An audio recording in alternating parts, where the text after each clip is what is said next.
Breaking news, 26-year-old Timothy McVeigh was arrested for the Oklahoma City bombing and was sentenced to death for setting off an explosion which killed 168 people and injured more than 600 people. Here are the chilling details.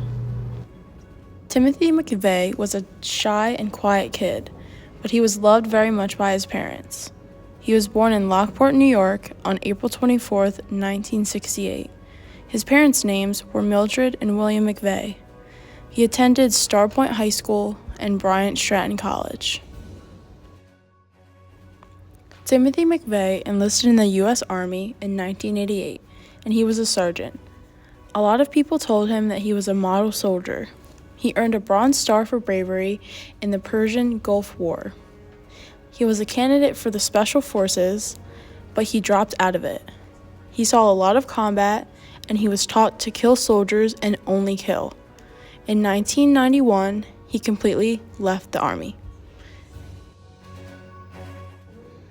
Terry Nichols was one of Timothy McVeigh's best companions when he was in the Army. He joined the U.S. Army in May 1988 at the age of 33. They met in basic training at Fort Benning, and they continued to be friends as they served in Fort Riley, Kansas.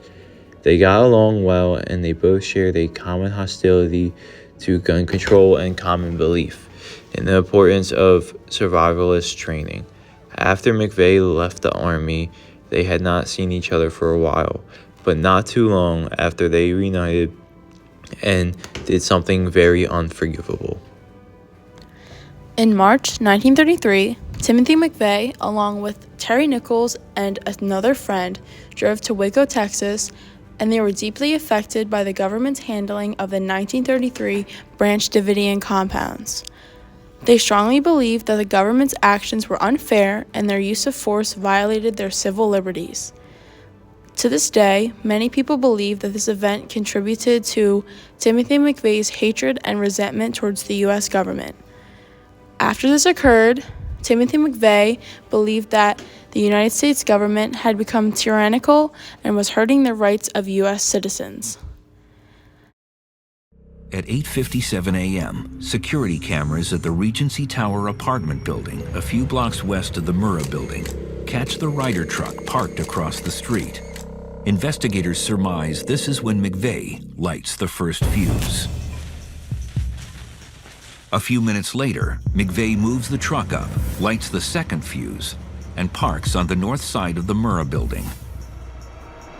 He then exits the truck and begins walking rapidly to the yellow Mercury parked 4 blocks away. At the Federal Building, the workday is starting.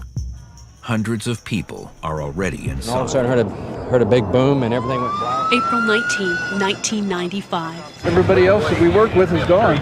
In gut-wrenching clarity, the true cost of revenge came into focus at 5th and Robinson. It's on its way. It's this real busy The original Ground Zero.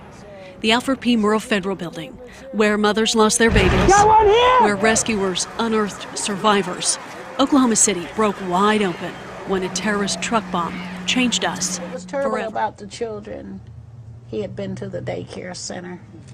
He had talked to the director of the daycare center.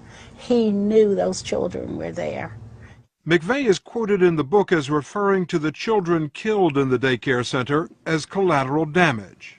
So when he said that if he had known that there was a daycare center, that might have given him pause to change his target. He was lying. He was lying. Arlene Blanchard was a sergeant working in the Army recruiting office. She was seriously injured by shrapnel from the blast. He's a soldier. And before a soldier does a mission, they do a recon. He thought this plan out.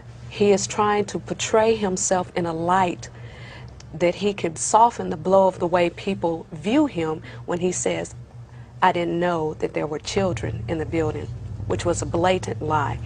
Roy Sells lost his wife, Lee. They had been married for 37 years. She was killed in her office at the Department of Housing and Urban Development. What was the reaction that you had when you realized that the main suspect in this bombing was an American? I wanted it to be some foreign terrorist. because I just didn't want to believe that one of her own would do that. Here I am in the building serving my country. I was in the military for 11 years, and to think that someone who has taken the same oath that I have to protect, serve, and defend my country with our lives, and then to turn around and to do something like this, to me it was the highest degree of treason. If I was dead or alive. Well, there were ladies that were right beside me. They didn't make it out.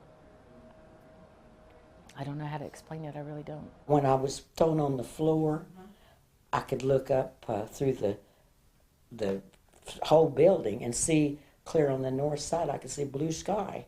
So I knew it was horrible. McVeigh is now scheduled to be executed on June 11th, and if that happens, he will be the first federal prisoner in 38 years to be put to death. Are you prepared for death? I am. I came to terms with my mortality in the Gulf War. After that, it's not that hard to be, quote, prepared for death. But there's a little different experience being in a war as opposed to being in prison on death row, knowing that there will be a lethal injection that will take your life. In truth, from my psychological perspective, it's a little easier being on death row because you know how you're going to die. You can narrow down where you're going to die, and you can pretty much narrow down the time.